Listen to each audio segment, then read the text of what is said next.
মঞ্জুর করতে হবে। জাতীয় পার্টির মাধ্যমে আমরা সংসদে কিছু প্রতিনিধি পাঠাতে চাই। এই ধরনের নব্য নব্য বয়ান তৈরি করে সারা বাংলাদেশে আমরা দেখেছি রাজনৈতিক দলগুলো, বিভিন্ন যারা সিভিল সোসাইটি রয়েছে, তারা ভারত প্রশ্ন, আওয়ামী লীগের প্রশ্ন, জাতীয় পার্টি প্রশ্ন, 14 দল প্রশ্ন, যারা ব্যাংক লোপাট করেছে, বিভিন্ন জায়গায় যারা মানুষের উপরে গুম খুন নির্যাতন চালিয়েছিল, সকলের এই সকল ব্যবস্থার বিরুদ্ধে মুখে করে পেটে বসে আছে এখন। কিন্তু গণঅভ্যুত্থানে অগ্নিগর্ভ থেকে যে দলের জন্য জাতীয় নাগরিক পার্টি, যুব শক্তি, ছাত্র শক্তি, শ্রমিক শক্তি, নারী শক্তি যতদিন বাংলাদেশে থাকবে ততদিন বাংলাদেশে আওয়ামী লীগ কোনদিন রাজনীতি করতে পারবে না।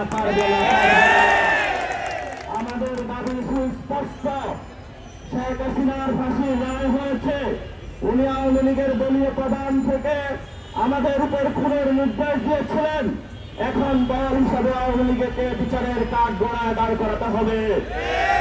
এই শেখ হাসিনার ফ্যাসিস্ট রিজিমের অঙ্গ প্রতিষ্ঠান জাতীয় পার্টি, তাকে বিচারের আওতায় নিয়ে আসতে হবে।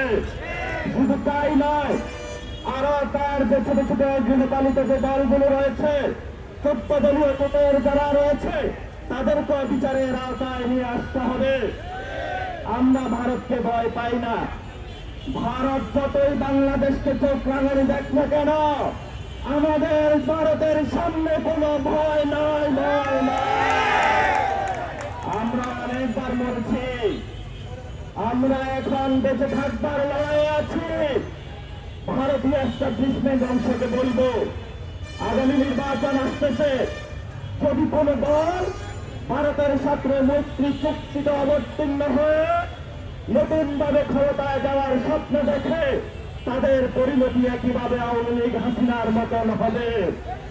এবং গত 15 বছরে আমাদের যারা ব্যাংকের টাকা লুপাট করেছে, আপনার আমার জীবনে অসংখ্য পরিবেশের মধ্যে যে জুলুম চালিয়েছিল, আমরা আজকে তাদের বিচারের দাবিতে মাঠে নেমেছি। আগামী ইলেকশন হবে পলিটিক্যাল ইলেকশন, আগামী 17 দলের ইলেকশন হবে আওয়ামী লীগের বিরুদ্ধে।